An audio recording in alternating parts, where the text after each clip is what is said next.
안녕하십니까. 전세계 계신 CBN 청취자 여러분, 하나님의 말씀으로 사랑과 행복 전하는 CBN 교과방송의 정수 인사드립니다.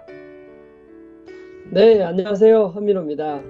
네, 요즘은 정말 안녕하시냐가 매우 중요한 인사 네, 같은 느낌이 드는 요즘입니다.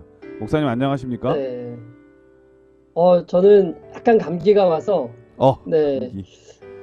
이거 집에 좀 머물러 있습니다. 이게 다른 사람들에게 좀 불편을 드릴 것 같아요. 네, 네, 그래서 요즘에 코로나 목소리가 살짝 바이러스 변했습니다. 때문에 유럽에서나 외국에서 우리의 동양 사람들을 상당히 꺼려한다는 얘기를 들었는데 실제로 그런 느낌을 받을 때가 있으신가요? 네, 맞습니다. 네. 네. 감기에 안 걸려 있어도 사람들이 조금 이렇게 피하는 모습들을 주변에서 좀 이야기도 들었고 음. 또 경험도 하게 되는데요. 뭐 불안해하고 염려가 되는 것은 충분히 이해가 됩니다. 서로 조심해야 될 부분들이 있는 것 같아요. 네, 요즘 정말 심각합니다. 초유의 사태가 일어났죠. 이 바이러스 때문에 교회를 갈 수가 없고 가정에서 예배를 드려야 하는 이런 상황을 맞이하게 됐는데 이럴 때일수록 지난 방송에서 우리 연합회장님과 또 송창호 목사님께서 말씀해 주셨듯이 이런 일이 일어나거든 머리를 들라 그리고 우리 마음속에 예수 그리스도가 계신지 다시 한번 살펴볼 수 있는 중요한 시간이 될 거라는 그런 말씀 꼭 필요한 말씀이 아니었나 이런 생각이 들었습니다. 아무쪼록 우리 청취자분들 영육간에 건강하시기를 빌겠고요. 무엇보다도 이럴 때일수록 우리가 더 많이 열심으로 기도하는 사람 될 수 있으면 좋겠고 서로에게 믿음이 떨어지지 않도록 기도해주는 그런 중보 기도자가 됐으면 정말 좋겠다는 생각이 듭니다. 모쪼록 목사님도 건강하시길 빌겠습니다. 네, 목사님도요. 자, 오늘은 제 11과 다니엘 10장에 대한 말씀인데요.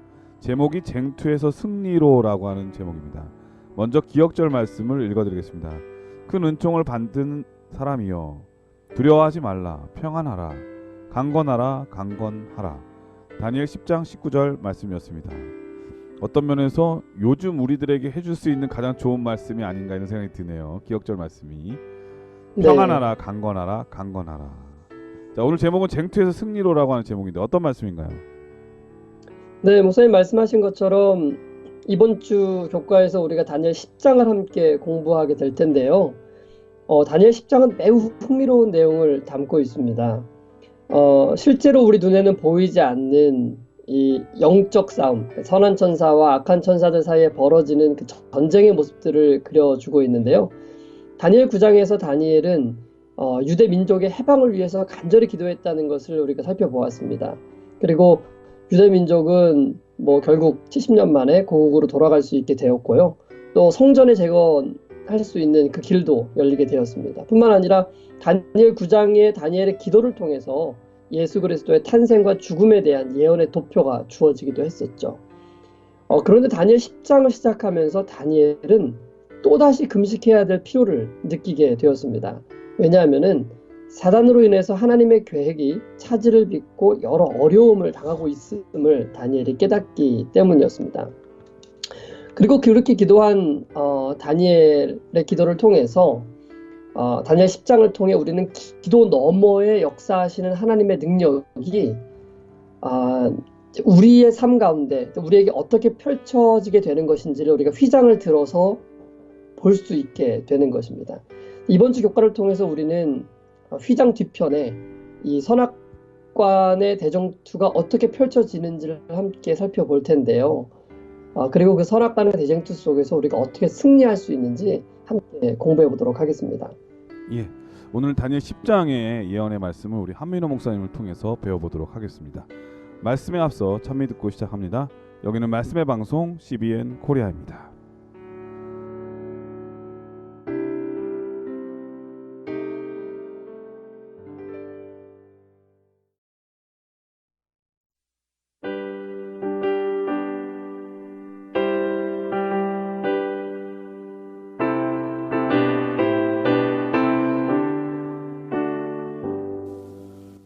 놀랍다 주님의 큰 은혜 우리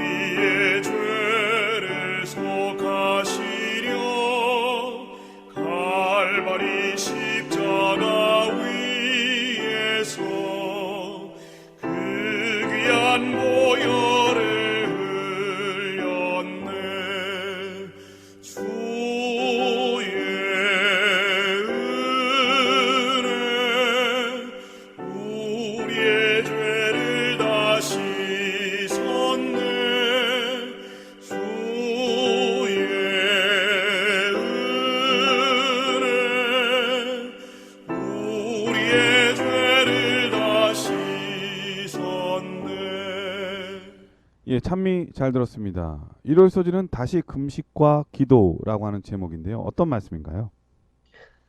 네, 우리는 다니엘서를 통해서 예언에 더 주의를 기울이고 또 관심을 가지고 연구를 하는데요.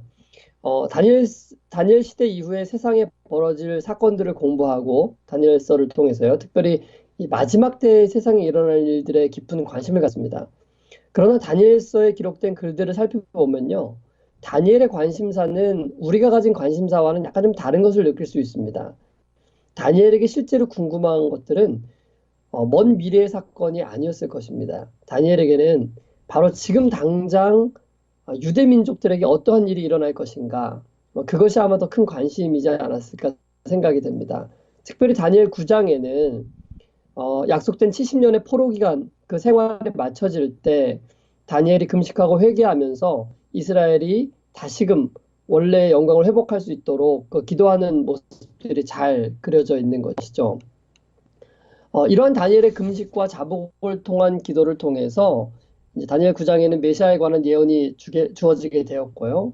또 그리고 유다 백성들도 고레스의 명령에 따라 이스라엘로 귀환하게 되었던 것입니다. 뿐만 아니라 고레스의 왕은 폐허가 된 유다의 성전을 다시금 재건할 수 있도록 명령을 내려주었죠.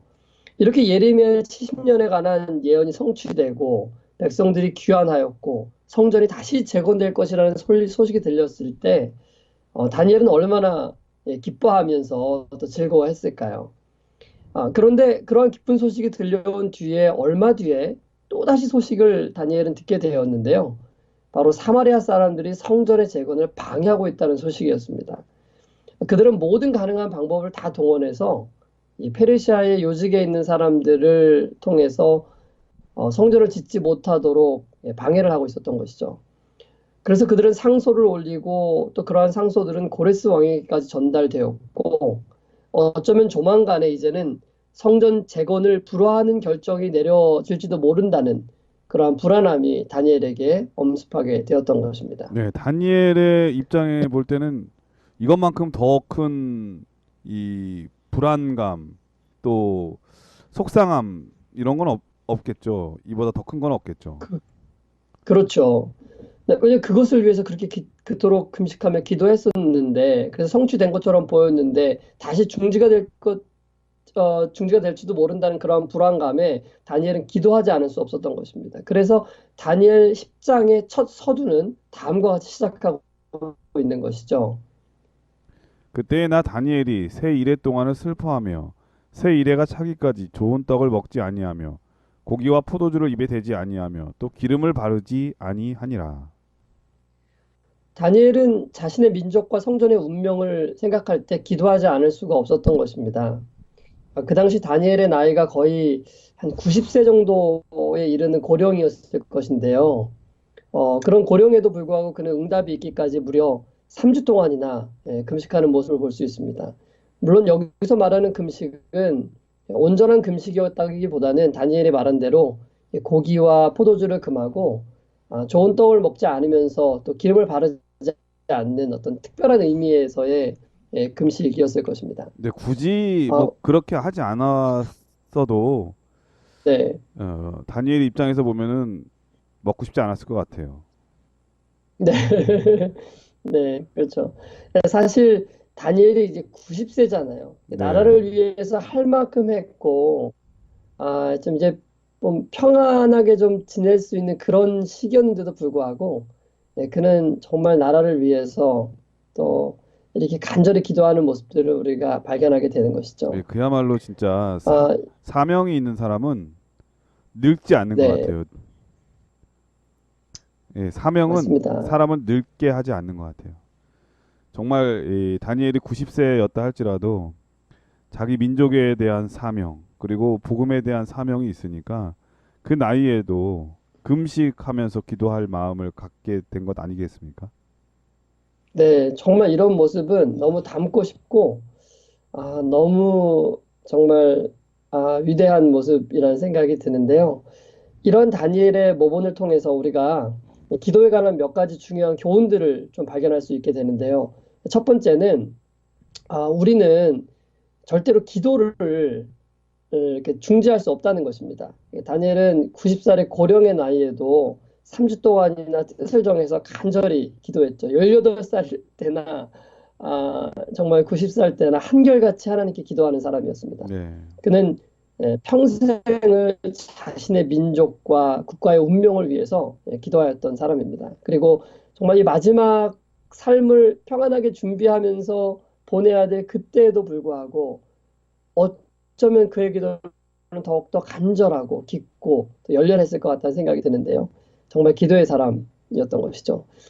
두 번째는 우리가 여기 깨달을 수 있는 건 기도에는 정말 힘이 있고 능력이 있다는 사실입니다. 그래서 우리가 이제 앞으로 이번 주 교과에서 계속 살펴보겠지만 하나님께서는 다니엘 10장의 내용을 통해서 실제 벌어지고 있는 이 우리 눈에 보이지 않는 선악간의 대쟁투의 모습을 이렇게 자세하게 보여주고 계십니다. 그러므로 우리는 이 기도 가운데서 우리가 기도할 때 실제로 하늘이 움직여지고 천사가 보냄을 받고 성령의 능력이 살아서 움직이고 있다는 것에 대한 믿음을 우리가 배울 수 있는 것이죠. 특별히 아무런 기도의 응답이 없어 보일 때 우리 실망할 때 있잖아요. 네.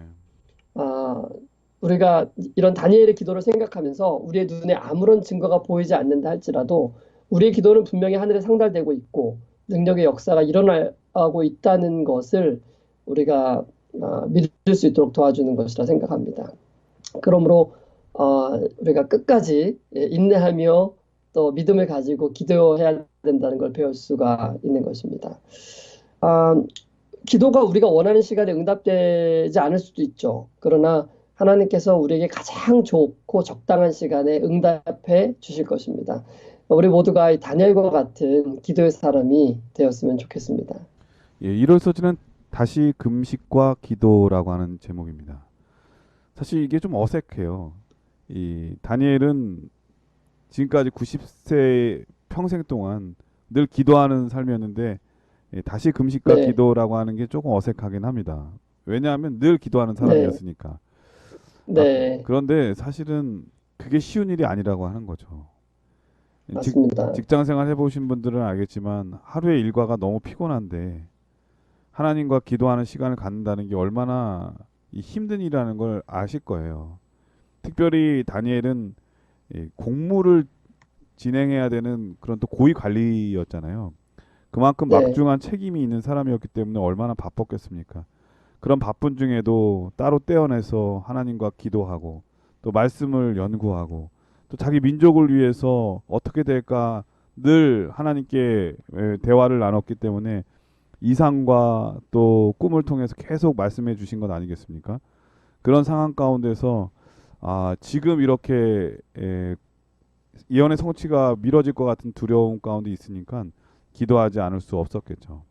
예, 우리는 종종 기도는 특권이다라는 말을 하잖아요. 왜 그런지 네. 아십니까? 기도로 인해서 우리가 얻을 수 있는 놀라운 선물들이 있기 때문에 특권이라고 하는 거 아닐까요? 네, 당연하죠. 이 사실은 뭔가 답답한 일 있을 때 청와대 앞에서 1인 시위하는 사람 보셨죠? 네. 왜 하는지 아십니까? 어, 자신의 어떤 그 마음속에 있는 것들을 좀 알아달라고 하는 거 네, 아니겠습니까? 그건 당연한데 그렇게 하는 네. 이유가 대통령하고 네. 통화가 안 되기 때문에 그런 거예요.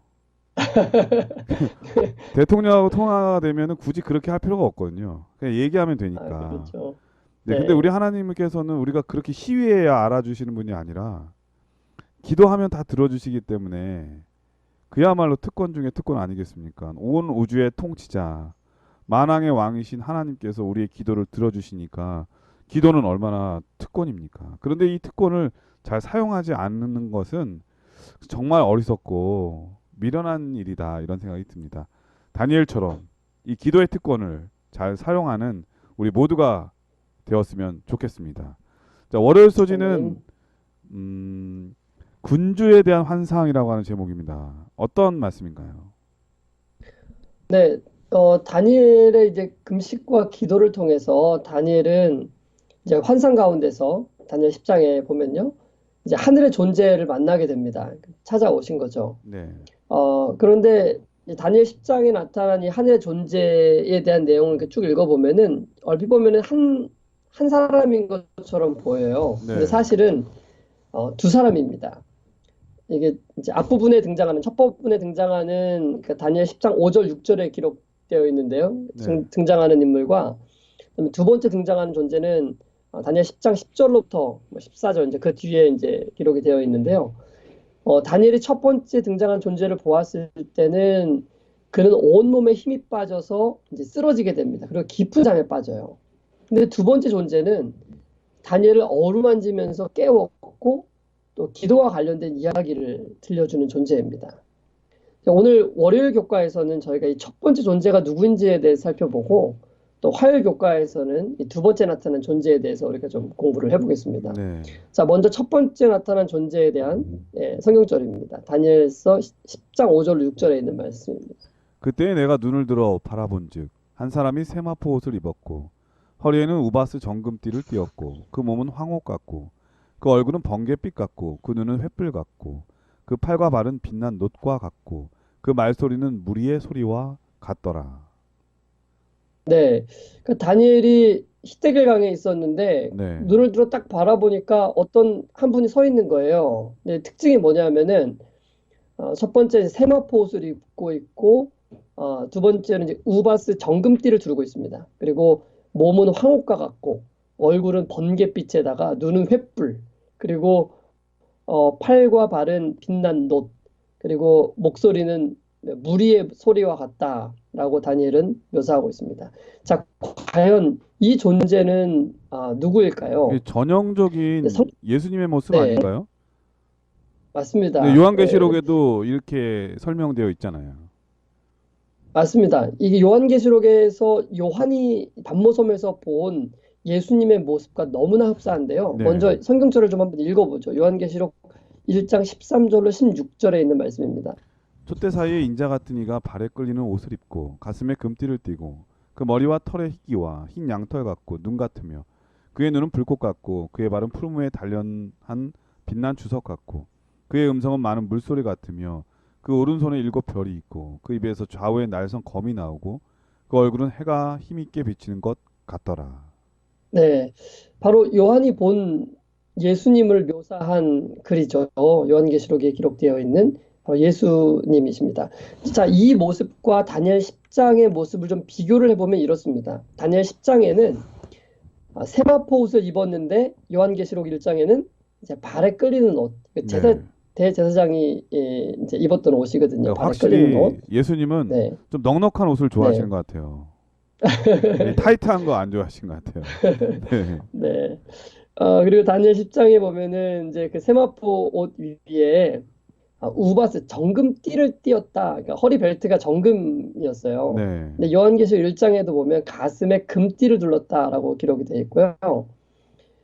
다니엘 10장에는 이제 머리카락에 대한 내용은 없는데 요한계시록 1장에는 머리카락은 흰 양털, 흰 눈과 같다라고 기록되어 있고 대신 다니엘 10장에는 황옥과 같은 몸이 황옥과 같다라고 기록이 되어 있는데 요한계시록 1장에는 그 부분에 대한 내용은 없습니다. 네. 그런데 다니엘 10장에는 얼굴이 번갯빛이라고 되어 있는데 요한계시록 1장에는 얼굴은 해가 힘있게 비추는 아주 빛이 찬란한 모습으로 그려지고 있죠. 그러니까 둘 다 굉장히 비슷하죠. 네, 둘 다 너무 네. 빛나서 정면을 바라보기 어려운 이 것을 묘사한 모습이죠. 거죠. 네. 그렇죠. 또 다니엘 10장에서는 이제 눈을 횃불과 같다. 굉장히 빛나는 거죠. 그리고 요한계시록 1장에서 눈은 불꽃과 같다라고 얘기를 하고 있습니다. 이것도 똑같죠. 그리고 다니엘 10장에서 팔과 발은 빛난 놋과 같다라고 했는데 요한계시록 1장에는 발은 풀무에 단련한 빛난 주석과 같다라고 얘기를 합니다. 네. 그리고 목소리에 대한 부분은 다니엘 10장은 무리의 소리라고 기록하고 있고 요한계시록 1장의 음성은 많은 물소리와 같다라고 기록하고 또 요한계시록 1장에는 오른손에 7별을 들고 있고 이변은 좌우에 날선 검이라는 추가 정보가 제공이 되고 있습니다. 네. 이렇게 보면 다니엘 10장에 나와 있는 예수님의 모습과 요한계시록 1장의 모습이 거의 일치하고 있다라고 생각해 볼 수가 있는 것입니다. 요한계시록에서 요한이 예수님을 배웠을 때 요한도 자신이 엎드려서 죽는 자 같이 되었다라고 기록을 하고 있는데요. 다니엘도 다니엘 10장에서 예수님을 배웠을 때 그분 앞에서 내 몸에 힘이 빠졌고 나의 아름다운 빛이 변하여 썩은 듯하였고 나의 힘이 다 없어졌다라고 기록하고 있습니다. 네, 죽지 않은 게 다행인 거죠.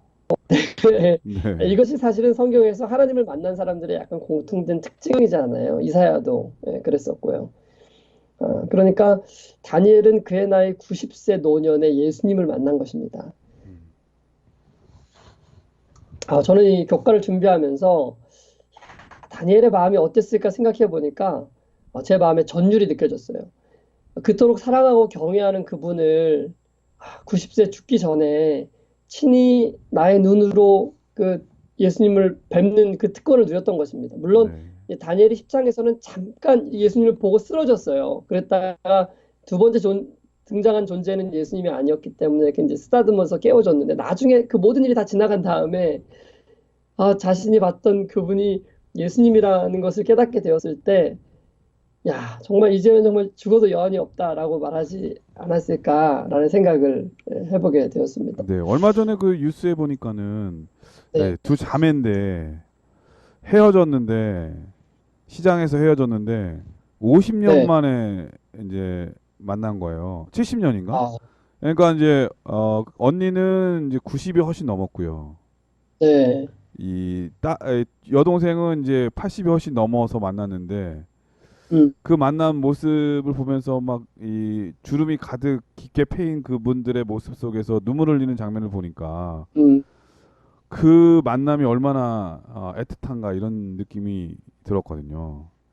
이제 맞아요. 다니엘은 하나님의 그 모습을 평생 동안 바라보면서 살다가 지금 만나게 된 거잖아요. 90세에. 맞아요. 그 감격이 얼마나 컸겠습니까? 사실 이산가족 그 만나는 모습만큼 우리 마음속에 감동을 주는 모습도 없거든요. 근데 네. 우리가 죄로 인해서 6천 년 동안 지금 예수님이랑 이산가족 돼서 살고 있잖아요. 근데 지금 기억나요. 어렸을 때 그 KBS에서 이상 가서 찾기 하잖아요. 그 어린 마음에 예, 그 노래가 나오잖아요. 누가 이 사람을 모르시나요? 그러면서 오빠 막 이런 그 장면이 나오면 아, 저는 어린 나이 뭐 아무것도 몰랐을 나이인데도 뭐 너무나 이 감격스럽고 슬픈 눈물을 네, 흘렸던 그런 기억이 있거든요. 맞습니다. 아마 다니엘은 더 했겠죠. 우리 예수님 만난 다음에 너무 기뻤겠죠.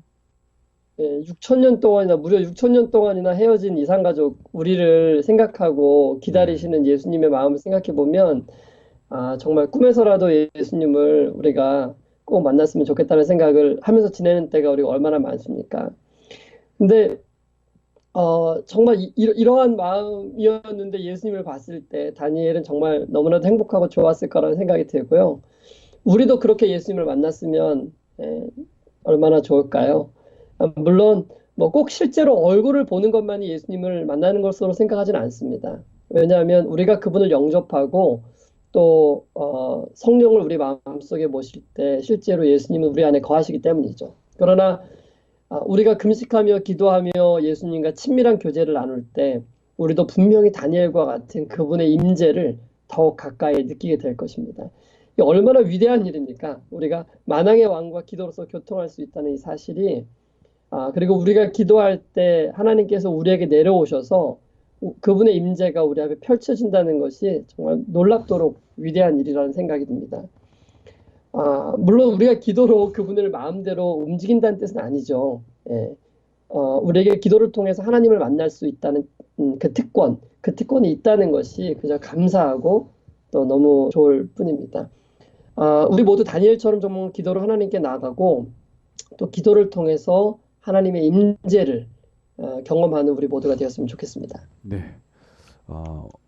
월요일 소지는 이 군주에 대한 환상이라고 하는 제목이었는데 이 다니엘이 새 이래 동안 슬퍼하면서 아무것도 먹지 않고 금식 기도할 때에 그러니까 한마디로 좌절과 낙담할 때에 우리 하나님께서 그의 기도를 들어주셔서 찾아오시는 하나님이심을 우리 엿볼 수가 있었습니다. 첫 번째 사람은 그 존재는 바로 예수님이었다고 하는 것을 우리 목사님께서 말씀해 주셨습니다. 자, 그럼 두 번째 존재가 있다고 하셨는데 화요일 소지는 그래서 제목이 천사와의 접촉이라고 하는 제목입니다. 어떤 말씀인가요? 네, 다니엘은 예수님을 뵙고 이제 몸에 힘이 다 빠져서 깊은 잠에 들었죠. 예, 그리고 다니엘이 이제 깨어날 때는 이제 자신을 어루만지는 이제 손길을 느끼게 되었는데요. 그 손길은 바로 천사의 손길이었습니다. 바로 가브리엘 천사였죠. 천사의 손길을 통해서 다니엘은 이제 조금의 힘을 되찾을 수 있게 되었고요. 누웠던 상태에서 이제 무릎과 손을 땅에다 대고 일어나 앉을 수 있게 되었습니다. 그러니까 약간 엎드린 자세인 것 같아요. 그때 가브리엘은 자신이 이제 어떻게 보내심을 받았는지를 다니엘에게 이야기를 해주었습니다. 그리고 자신이 이곳에 온 목적에 대해서도 다니엘에게 이야기를 해주었는데요. 그것은 바로 앞으로 오래 후에 하나님의 백성들이 당하게 될 일들을 말해주기 위해서 왔다라고 이야기를 하는 것입니다. 이 말을 들은 다니엘은 어안이 벙벙했습니다. 다니엘은 아직 몸에 힘이 없어서 무슨 말을 해야 할지도 잘 모르고 있는 그런 때였거든요. 그때 다니엘은 다시 한번 가브리엘은 죄송합니다. 그때 가브리엘은 다시 한번 다니엘의 입술을 만집니다. 그러자 다니엘은 이게 두 번째 터치죠. 다니엘은 말을 할 수 있게 되었고 다니엘은 이제 자신의 솔직한 감정, 그러니까 내 몸에는 힘이 없어졌고 호흡이 남지 아니하였사오니 내 주의 이 종이 어찌 능히 내 주로 더불어 말씀을 할 수 있으리까? 라고 대답을 하게 됩니다.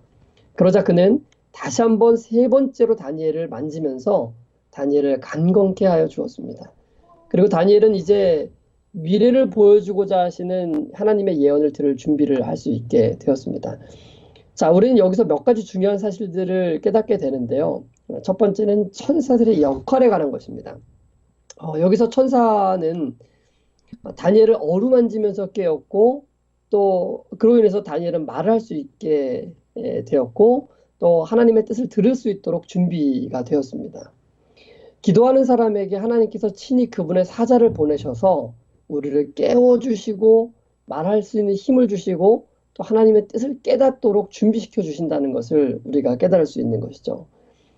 우리가 만일 다니엘처럼 더욱 열심히 기도한다면 오늘 우리도 다니엘과 같이 우리 주변에서 하나님께서 보내신 천사들이 정말 우리 주변에 이렇게 우리를 돕기 위해서 움직이고 있다는 사실을 더욱더 잘 이해하게 되지 않을까요? 그리고 두 번째로 우리가 살펴볼 수 있는 것은 성화된 사람의 모습입니다. 다니엘은 참으로 위대하고 정말 훌륭한 선지자였습니다. 그는 왕의 진미 앞에서 그리고 젊었을 때였죠. 그리고 벨사살의 잔치에서 그리고 사자굴에서조차도 자신의 믿음을 놓지 않았던 정말 위대한 믿음의 용사였습니다. 그런 위대한 선지자의 모습 속에서 우리는 끊임없이 기도하고 하나님과 교통하는 모습을 보게 되는데요. 그 모습 속에서는 거만함이나 교만함은 전혀 그런 단어는 찾아볼 수가 없습니다. 지혜와 빛을 간구하고 회개하면서 연약한 모습으로 자신의 아름다움이 변하여 썩는 듯한 경험을 하는 모습만을 볼 수 있을 뿐이죠. 근데 오늘날 많은 사람들이 자신이 성화되었다라고 자신이 훌륭한 신앙을 갖고 있다라고 이야기를 하면서 다니엘과 같지 않은 그런 모습들을 나타내는 경우들이 많이 있는데요. 그러나 우리는 다니엘의 모습을 통해서 이런 참된 성화가 무엇인지를 배울 수 있게 되는 것입니다. 그리스도의 위엄과 영광과 완전하심에 대하여 보다 명확한 견해를 가지면 가질수록 우리는 더욱더 다니엘과 같이 생생하게 우리의 연약함과 불완전함을 보게 된다는 것을 우리가 깨닫게 되는 것입니다. 세 번째는요. 하나님께서 일하시는 방법을 보게 되는데요. 하나님께서는 오늘도 그분을 사랑하고 또 그분의 뜻을 따르고자 하는 사람들에게 이렇게 보내기 위해서 하늘의 수많은 천사들을 가지고 계신다는 것을 우리가 알게 되는 것입니다. 그래서 우리가 기도할 때 우리가 마음을 다해서 하나님께 간구할 때 하늘의 천사들이 우리를 돕기 위해서 파견된다는 것을 우리가 알 수 있는 것이죠. 그 천사들은 곤경에 처해 있고 때로는 낙심해 있고 또 낭망에서 쓰러져 있는 우리를 어루만져주고 또 우리 입술을 만져주고 우리로 하여금 다시 일어나게 해줄 것입니다. 하나님은 기도하는 모든 사람에게 하늘의 문을 열고 넘치도록 부어줄 축복을 가지고 계시는 것입니다. 우리 모두가 이러한 사실을 우리 마음속 깊이 새겼으면 좋겠습니다. 화요일 소지는 천사와의 접촉이라고 하는 제목이었는데 힘들고 어려울 때 하나님께서는 이 예수님 자신뿐만 아니라 천사들을 통해서 우리를 돕는 장면을 우리 목사님께서 말씀해 주셨습니다. 사실 사단 마귀는 이 악한 천사들을 통해서 우리를 넘어뜨리려고 노력 많이 하잖아요.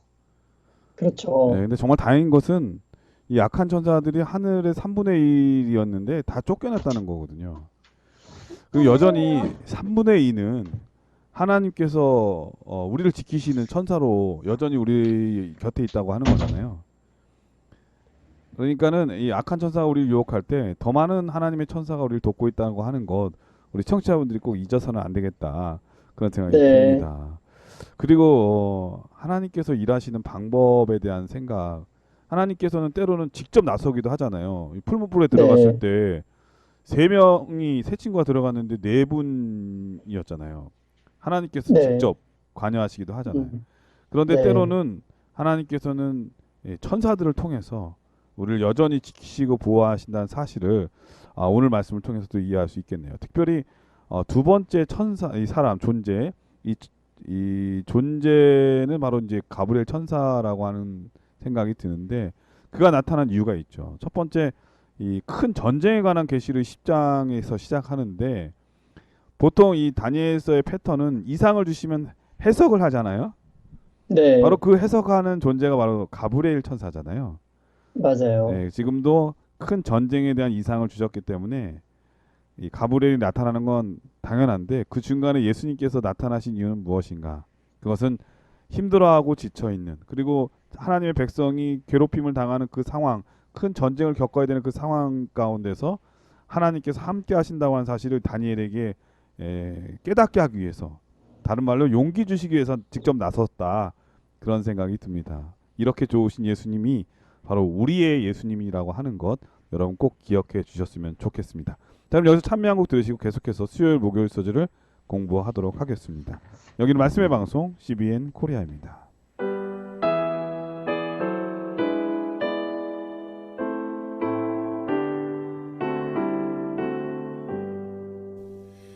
이 세상 끝날까지 주 봉사하리니 내 친구 되신 주여 늘 함께 합소서 주 나와 함께 하면 전쟁도 겁없고 주 나를 인도하면 늘 안심하리라. 수요일 소절은 큰 전쟁이라고 하는 제목입니다. 사실은 어떤 면에서 보면은 오늘의 가장 중요한 핵심이라고 할 수 있을 것 같습니다. 사실 10장의 첫 서두를 여는 장면이 큰 전쟁에 관한 이상이거든요. 근데 사실 이 전쟁이라고 하는 것은 서로 싸우는 건데, 이 다니엘 입장에서 보면은 지금 이 이스라엘 백성들이 70년 만에 지금 돌아가서 성전을 짓고 네, 회복이 돼야 되는데, 지금 방해가 일어나는 사실에 대해서 듣고 있는 거잖아요. 그러니까 그렇죠. 다니엘 입장에서 보면 첫 번째 전쟁은 지금 바로 그 전쟁일 것 같아요. 네. 그래서 지금 이 10장에 대한 전체적인 배경이 조금 이해가 필요할 것 같거든요, 목사님. 그 부분을 좀 설명해 네, 주면서 이 큰 전쟁에 대한 이상을 말씀해 주시면 좋을 것 같습니다. 네, 목사님 말씀해 주신 것처럼 저도 지금 드는 생각이 초반에 10장에 대한 내용을 조금 더 우리 청취자님들께 정리를 좀 해주고 갔으면 조금 더 이해하기 쉬웠겠다라는 생각이 드는데요. 네. 그러니까 10장의 전반적인 내용은 이제 그런 것입니다. 다니엘이 어, 유다의 성전 재건과 백성들의 귀환 이런 것으로 기뻐했지만 이제 어려움을 당하고 있다는 이야기를 듣고 이제 기도를 했던 거예요. 왜냐하면 어 이제 성전을 짓지 못하게 하는 세력은 이제 사단과 그의 천사들이 그렇게 이제 그 위정자들 통해서 방해하고 있었던 것이거든요. 다니엘이 간절히 기도하자 이제 가브리엘 천사가 보냄을 받아서 왔는데 이제 가브리엘 천사는 다니엘에게 설명을 해준 것입니다. 왜 자기가 오게 되었는지, 내가 왜 왔냐면 너가 처음 기도했을 때부터 내가 보냄을 받았는데 내가 와서 지금 예루살렘 성전을 방해하려고 하는 이 세력들이 그렇게 하지 못하도록 하기 위해서 열심히 노력했지만 어, 이제 충분한 힘이 없었기 때문에 3주 동안이나 이런 싸움이 계속 양쪽에서 이제 치열하게 공방전으로 이어지고 있었던 것이죠. 그래서 고레스 왕은 그 3주간의 기간 동안에 이쪽에 대한 결론도 저쪽에 대한 결론도 아직 내리지 못한 상황이었습니다. 그때에 미가엘이 와서 도와주자 그제서야 비로소 다니엘의 기도는 응답되었고 이스라엘 백성들은 유다 백성들은 성전을 다시금 계속 지을 수 있도록 모든 결정들이 내려지게 된 것입니다. 그러니까 이것이 이제 그 다니엘 10장의 전체적인 맥락이라고 이해하시면 될 것 같고요. 네. 그러니까 이러한 이야기를 통해서 우리가 어떤 어려움이나 어떤 이제 문제에 부딪혔을 때 우리가 하나님께 간절히 기도할 때 어떻게 하늘의 영적 천사들이 움직이고 또 우리의 기도를 응답하기 위해서 역사하는지에 대한 이제 이런 전반적인 것들을 보여주는 것이 바로 이 다니엘 10장이 오늘 우리에게 알려주고 있는 것이고요. 예. 이제 그러한 근데 배경, 그도 그럴 것이 다니엘 네, 입장에서 네. 생각해 볼 때 네, 7장, 8장, 9장을 통해서 하나님의 백성들이 괴롭힘을 당하고 성소가 짓밟힘을 당할 일이 2300주야까지라고 돼 있고 그거는 네, 먼 기간이에요. 아주 긴 기간이잖아요. 그런데 지금 맞습니다. 들려오는 소식은 좋은 소식이 아니잖아요. 이미 맞아요. 그 소식이 들려오는 때부터 벌써 시작된 건가 하는 그 두려움이 다니엘 입장에서는 들 수밖에 없잖아요.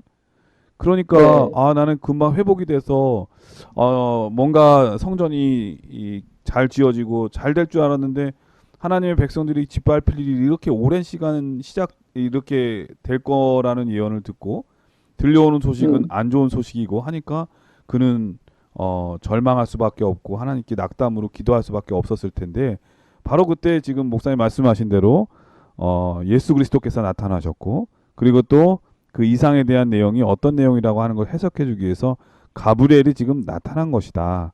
그게 바로 큰 맞습니다. 전쟁에 관한 예언이다. 이런 말씀이신 거죠? 네, 맞습니다. 아까 제가 사실 이 서론에서도 잠깐 좀 언급을 드렸었는데, 그 다니엘의 그 주 관심사는 무엇이냐면, 뭐 미래에 어떻게 될 일들, 뭐 이런 것이 우리의 관심사긴 한데, 다니엘은 지금 당장 내 민족, 내 백성이 당하고 있는 그 어려움, 그리고 폐허가 된 성전이 다시 재건되는 것, 이런 데 관심을 가지고 있는 거거든요. 그래서 다니엘 10장에서는 그런 가운데에서 역사하신 하나님의 모습, 천사들, 그 영적인 어떤 전쟁의 모습들을 이제 그려준 거고요. 그리고 11장의 그 뒤를 이어서 우리가 다음 주에 이제 교과에서 공부해 볼 텐데, 이 세상 전반적으로 펼쳐지고 있는 세상의 일들, 다니엘 2장과 7장과 9장의 맥락을 같이 하고 있는 8장, 2장, 7장, 8장의 맥락과 같이 하고 있는 그 세상의 역사들에 대한 내용을 다시 한번 11장에서 정리를 해주게 됩니다.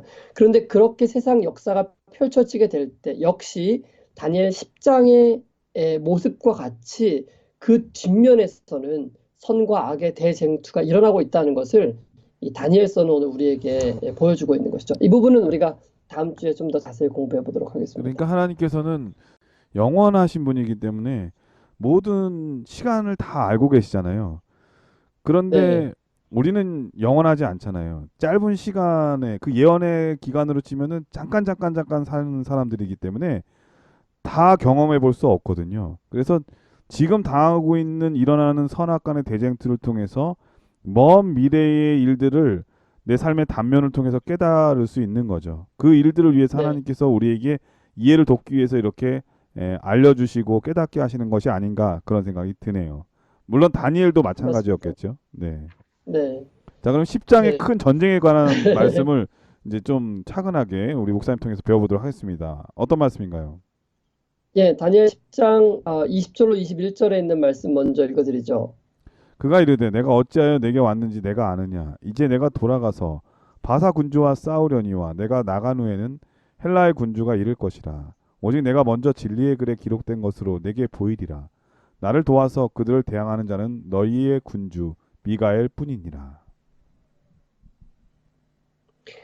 다니엘 10장의 그 내용을 보면은요, 뭐 어떻게 보면 이제 굳이 다니엘서에 기록되지 않아도 괜찮은 장이 아닌가라고 생각할 수도 있습니다. 왜냐하면 다니엘서는 이제 미래의 사건들을 그러니까 예언적인 측면에서 다뤘다고 생각해 볼 때 다니엘 10장은 어떤 뚜렷한 예언적 안목을 우리에게 전해주고 있지는 않거든요. 그러나 그럼에도 불구하고 다니엘 10장의 기록을 우리에게 주신 이유는 우리가 이 예언을 이해함에 있어서 깨달아야 되는 중요한 부분이 있기 때문이죠. 아까도 말씀드렸지만 그것은 바로 세상에 펼쳐지고 있는 이 선과 악의 전투에 관한 내막입니다.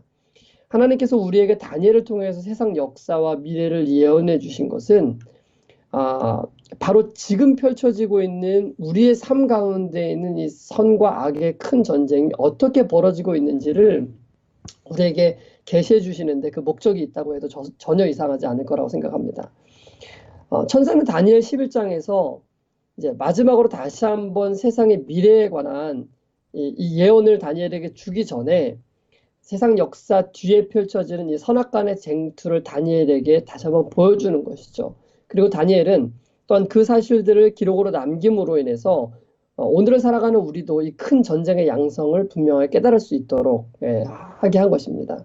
자, 그렇다면은 다니엘 10장이 우리에게 말해주는 중요한 점은 무엇일까? 그것은 세상의 역사는 흘러가고 또 국가는 세워지고 또 망하기도 하고 수많은 정치적인 사건들이 지나가고 있지만 중요한 것은 그 사건들 자체가 아니라는 것입니다.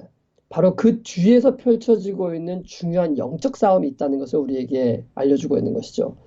그러므로 오늘 우리는 다니엘 10장의 내용을 통해서 우리에게 중요한 것은 바로 지금 우리 눈앞에서 우리에게 벌어지고 있는 이런 사건들이 아니라 그 너머에 펼쳐지고 있는 선과 악의 싸움이라는 것을 결코 잊지 말아야 할 것입니다.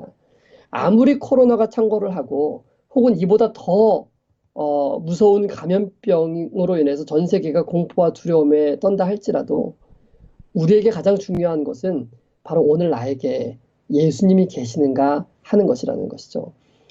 우리에게 중요한 것은 세상적인 전쟁이나 싸움이나 가문병이나 어떤 사회적인 어떤 이슈가 아니라 바로 내 안에서 펼쳐지고 있는 영적 전쟁이기 때문인 것입니다.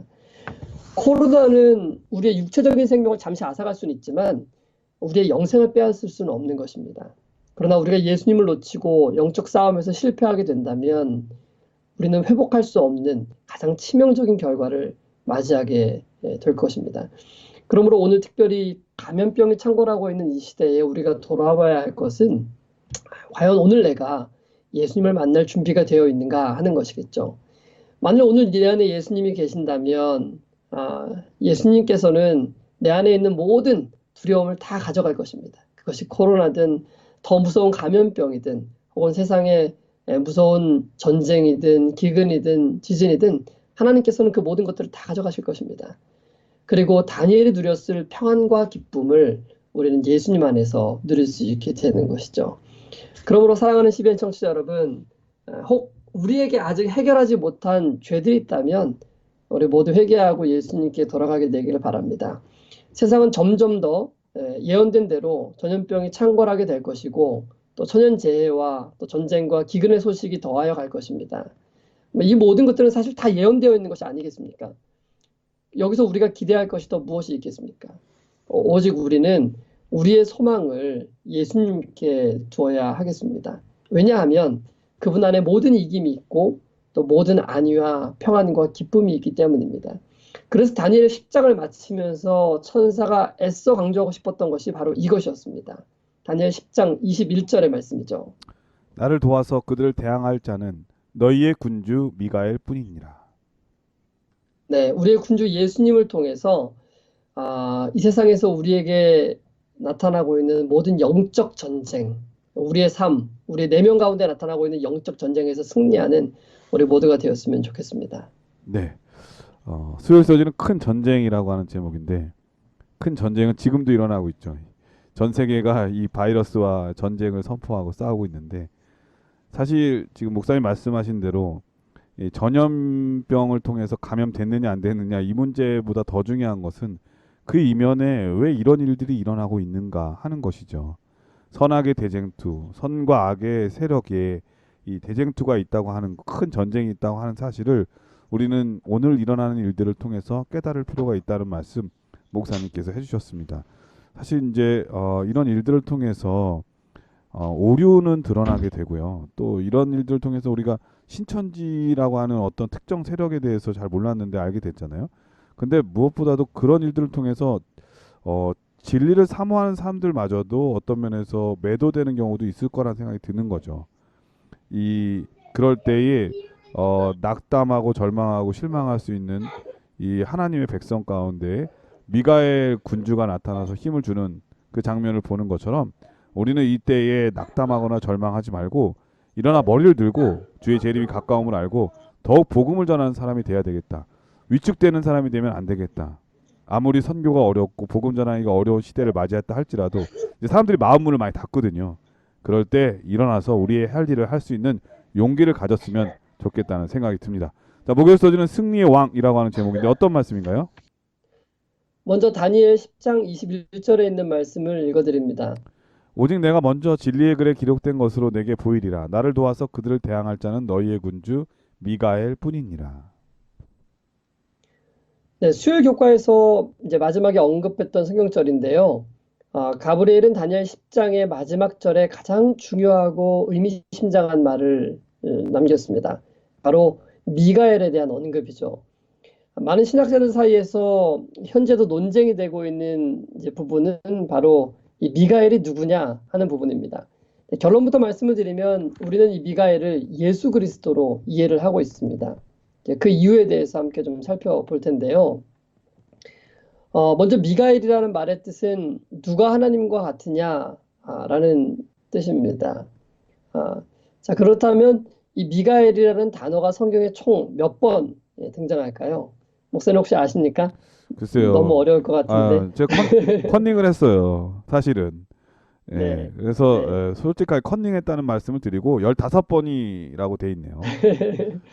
네, 맞습니다. 15번 나오는데요. 이제 그 중에 8번은 이제 역대상 역대상에 7번, 역대상 하에 1번 이렇게 해서 8번이 그러니까 족보 이야기를 할 때 그냥 어떤 지파 사람 중에 이 미가엘이라는 사람이 있었나 봐요. 네. 전 잘 모르겠지만 그 예수님하고는 그래서 아무 상관이 미가엘- 없어요. 그죠? 네, 아무 상관이 없는 8번이 나옵니다. 그리고 민수기와 에스라에도 족보 이야기를 하는 중에 이 미가엘이 한 번씩 등장을 합니다. 그러니까 15번 중에 총 10번은 예수님과 아무 상관이 없는 그냥 그 시대에 살았던 미가엘이라는 사람의 이름이 기록된 것이고요. 이름만 같은 사람이에요. 네. 그래서 10번을 빼고 나면 이제 5번이 남는데요. 이 5번 중에는 다니엘 10장에 미가엘 이름이 2번 나오고요. 그리고 12장에 한 번 나옵니다. 그리고 유다서와 요한계시록에 각각 한 번씩 등장하게 됩니다. 자, 그렇다면 이렇게 등장하는 미가엘, 이 미가엘이 등장하는 문맥은 어떤 문맥 가운데 등장하게 되는 것일까요? 다니엘 10장 13절과 21절에 등장하는 미가엘은 모두 전쟁의 맥락 가운데서 군주로서 등장하게 됩니다. 네. 군주라는 것은 나라를 다스리는 이제 최고 지위에 있는 사람을 말하는 것이죠. 네. 그러고 그리고 보니까 다니엘 12, 네. 요한계시록에 나오는 그 큰 전쟁에서도 계시록 12장에서도 전쟁 가운데 미가엘이 나오잖아요. 또. 맞습니다. 네. 그러니까 이 미가엘이라는 단어 자체가 이제 우리가 살펴보겠지만 이 전쟁과 밀접한 관련이 있어요. 네. 다니엘 12장 1절에도 이제 미가엘이 나오는데 거기엔 뭐라고 나오냐면 개국 이래로 한 번도 없었던 큰 환란 가운데서 백성들을 호위하는 군주로 등장합니다. 그러니까 즉 이제 마지막 사단과의 큰 쟁투 가운데서 군주로 등장하는 모습으로 나타나는 것이죠. 그리고 유다서에서 등장하는 미가엘은 마귀와 다투어 변론할 때에 라는 문맥에 이제 이름이 언급된 것입니다. 그러니까 사단과의 쟁투 가운데서 또 사용되어지는 용어로 볼 수 있는 것이죠. 근데 이제 유다서에는 독특한 부분은 이제 천사장 미가엘이라고 되어 있는데요. 여기서 말하는 천사장이라는 의미는 단순히 어떤 천사 중에서 가장 높은 천사를 이야기하는 것이 아니라 천사들을 호령하는 최고의 사령관으로서의 의미로서의 천사장으로 우리가 이해하면 될 것입니다. 네. 마지막으로 요한계시록 12장 9절은 목사님께서 방금 전에 말씀해 주셨던 부분인데 미가엘이 나옵니다. 이 구절은 우리에게 굉장히 친숙한 구절입니다. 요한계시록 12장 7절의 말씀입니다. 하늘에 전쟁이 있으니 미가엘과 그의 사자들이 용으로 더불어 싸울세 용과 그의 사자들도 싸우나. 네, 여기도 보면은 이제 전쟁이 있는 것입니다. 하늘에 전쟁이 있고 미가엘과 그의 사자들이 이제 전쟁 중에 에, 이제 용과 그의 사자들과 더불어 싸웠다라고 되어 있는데 미가엘과 그의 사자들은 그리스도와 천사들이고 용과 사자들은 사단과 그의 천사들이라는 것을 우리는 성경 전체 문맥을 통해서 우리는 이해할 수 있게 됩니다. 그러니까 하늘에서 시작된 이 전쟁이 사단이 예수님을 대항해서 일으킨 전쟁이라는 것을 우리가 이해할 수 있고 또 요한계시록 12장 9절은 이러한 전쟁에 대하여 언급하고 있는 것을 우리는 알 수 있죠. 네. 그러므로 이렇게 이제 성경에 등장하는 5번의 미가엘의 내용은 이제 선과 악의 대쟁투에서 이 전쟁 가운데서 천사들을 이끌고 사단을 대항하여 전쟁을 하시는 예수 그리스도의 모습으로 이해하는 것이 가장 적절한 해석이라는 것을 우리가 알 수 있는 네, 것입니다. 한마디로 이제 군대 사령관을 말하는 거잖아요. 군장. 근데 그렇죠. 성경에 보면 예수님께서 이런 군장으로 표현된 경우가 자주 있어요. 네, 그리고 성경에도 하나님의 이름 가운데 만왕의 왕이라는 이름이 있잖아요. 네, 그 야훼 츠바오트라고 하는 것은 바로 이제 싸움에 능한 하나님을 말하는 것이거든요. 근데 여기서 보면은 용과 그의 네, 사자에 대적할 하나님의 군대 장관을 말할 때 미가엘로 사용되는데 바로 이 미가엘이 이 군대 장관이기 때문에 예수님이라고 말하는 것이 매우 합리적이다 이런 생각이 듭니다. 간혹 어떤 네, 개신교회 사람들은 목사들은 이 미가엘을 예수 그리스도라고 해석하는 거에 대해서 매우 부담스럽게 생각하고 그래서 우리를 뭐 잘못된 해석하는 사람 뭐 이단이다 이렇게 얘기하는 사람이 있는데 문맥 전체를 이해하지 못하는 그러한 발언이라는 생각이 듭니다. 네. 그러니까 이제 성경에서 예수님이라고 표현하기보다는 어떤 전쟁에 관련된 맥락 가운데서 예수님께서 전쟁을 승리로 이끄시고 전쟁으로 백성들을 보호하시고 천사들을 이끌고 이 전쟁에서 장수로서의 어떤 역할을 하시는 모습들을 강조할 때 사용되어지는 이 단어가 바로 미가엘이라고 우리가 이해하는 것이 네. 가장 적절할 만약에 것으로 보입니다. 미가엘이 단순한 천사라면 마치 이 루스벨 천사랑 또 다른 천사랑 싸우는 것 같은 그런 느낌이잖아요. 이거는 선과 맞아요. 악의 싸움이기 때문에 악의 대표자 사단 마귀를 뜻하는 것이고 이 네, 선의 대표자 하나님의 입장에서 나와야 되기 때문에 바로 미가엘은 네, 하나님을 대표하는 세력으로 표현되는 것이 맞죠. 합리적이죠. 네, 그렇게 맞습니다. 해석하는 것이 그죠? 네. 그래서 우리는 미가엘은 예수님이다. 이렇게 이제 이해를 하면 되겠습니다. 그런데 네. 이제 정말 중요한 것은, 이제 뭐, 이 미가엘이라는 용어라기보다는 중요한 것은 예수님과 지금 사단 사이의 선악관의 이 전쟁이 이미 오래전에 시작되어서 계속 진행되어 오고 있고, 우리는 지금 그 안에 한 부분을 차지하고 있다는 것을 이해하는 것이 더 중요한 것이죠. 네. 그리고 이 싸움, 더 중요한 것은 이것입니다. 이 싸움은 이미 2000년 전에 십자가에서 미가엘 되시는 예수 그리스도의 승리로 이미 끝났다는 것입니다.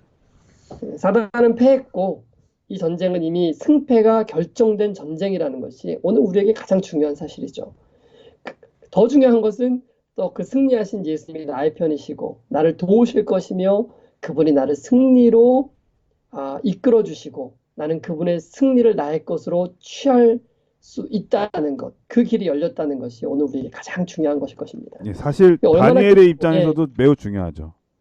그렇죠. 네. 지금 누가 이기느냐?